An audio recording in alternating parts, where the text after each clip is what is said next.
Mesdames, Messieurs, bonsoir. Dans ce journal, nous allons parler de l'organisation d'un groupe de travail en milieu scolaire. Quel regard portons-nous aujourd'hui sur l'organisation des funérailles? Les réponses dans cette édition. Également dans ce journal, nous allons écouter l'avis de quelques personnes sur les services rendus par les artisans.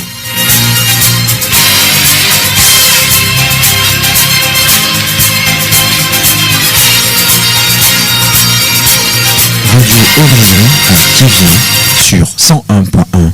Mesdames, Messieurs, encore une fois, bonsoir. Voici le développement des titres. Les groupes de travail sont formés par les élèves pour s'exercer afin de mieux comprendre et de maîtriser les cours. Ces groupes formés permettent aussi aux élèves d'échanger leurs connaissances en vue de se compléter. La constitution d'un groupe de travail nécessite le respect de certaines normes. Monsieur Assa Komi Venounier, proviseur du lycée Thivier 1. Les élèves n'ont pas les mêmes aptitudes. Il y en a qui sont doués dans une discipline plus que d'autres. Donc, quand ils forment les groupes de travail, ils se complètent. Ils se soutiennent, mutualisent leurs forces pour un meilleur résultat. Les élèves doivent tenir compte surtout des aptitudes des uns et des autres pour que le travail soit efficient. Ensuite, il y a des normes sur le plan effectif. Lorsqu'ils sont trop nombreux, la concentration n'est pas de mise. Pendant que certains sont au tableau en train de travailler, d'autres se laissent aller en discutant de ceci ou de cela. Donc, pour qu'un groupe de travail soit efficace, je pense que le maximum, c'est 4. En dehors de ça, le reste, ce n'est que faiblesse. Pour rendre les groupes de travail efficaces, les élèves doivent y mettre du sérieux. Monsieur Assa. Les élèves doivent avoir un emploi du temps rigoureux et de préférence un lieu fixe de travail. Ils doivent soumettre cet emploi du temps ou bien ce programme à leurs parents, que les parents sachent qu'à tel moment mon enfant est groupe de travail. Ils peuvent même demander le conseil d'un enseignant pour élaborer ce timing-là, pour pouvoir programmer les disciplines. Concernant la durée, c'est un peu relatif, mais je pense que 2 heures de temps suffirait, parce qu'après 2 heures de temps, la concentration baisse et la fatigue gagne les esprits. Ils doivent avoir un objectif défini, c'est de relever leur niveau. C'est de tout faire pour réussir leurs études. Donc, ils doivent laisser de côté les distractions, les causeries inutiles qui ne peuvent pas les arranger. Donc, quand ils se décident de travailler, effectivement, donc il faut qu'ils passent à l'essentiel. S'ils perdent tout leur temps à causer, je pense que ça ne peut pas les arranger.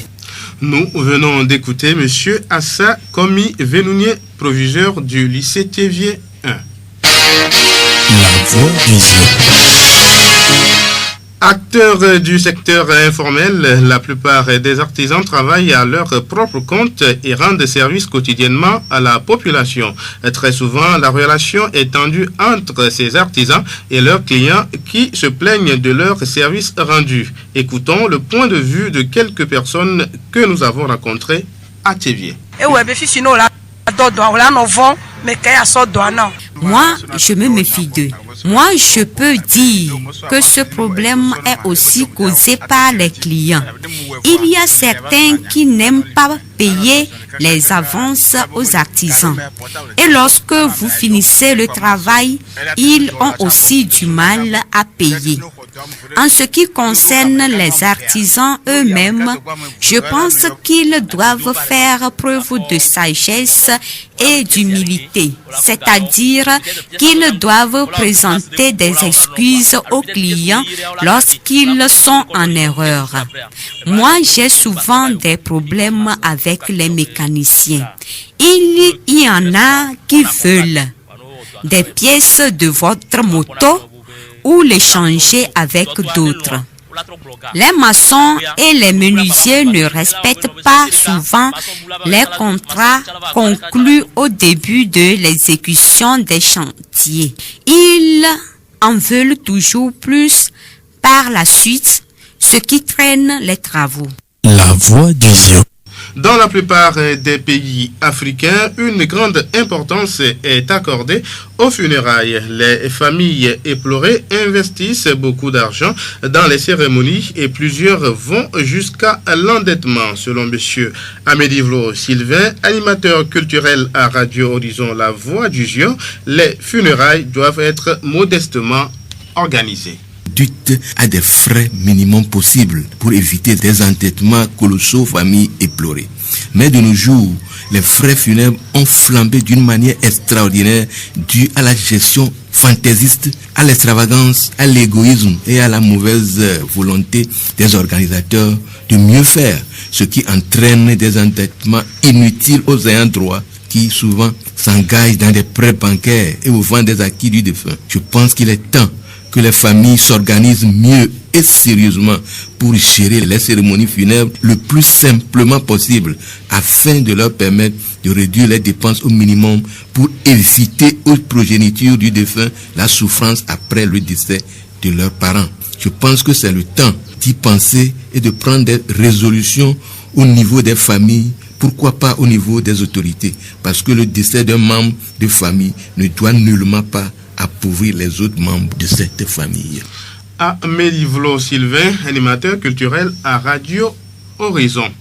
Se maquiller pour se rendre belle est bien, mais se démaquiller est aussi important.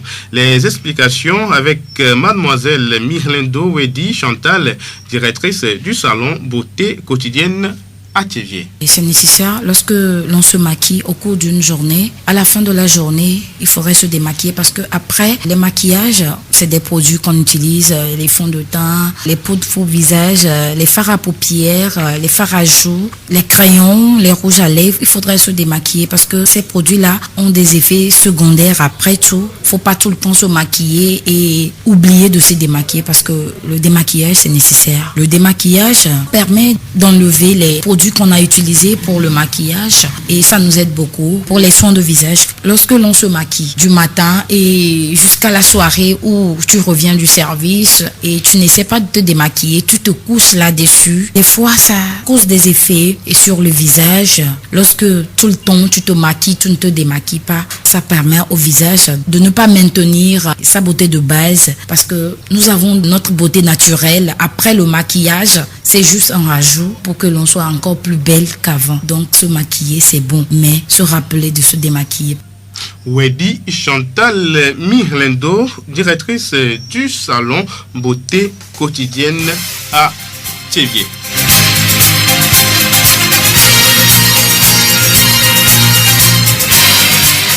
Je ne connais pas la clé du succès, mais celle de l'échec est d'essayer de plaire à tout le monde. C'est sur cette pensée de Bill Cosby que nous refermons ce journal. Merci de l'avoir suivi. Merci de nous rester fidèles. Présentation Denis Gossou. Réalisation Mustapha Youlou. Très bonne suite de nos programmes.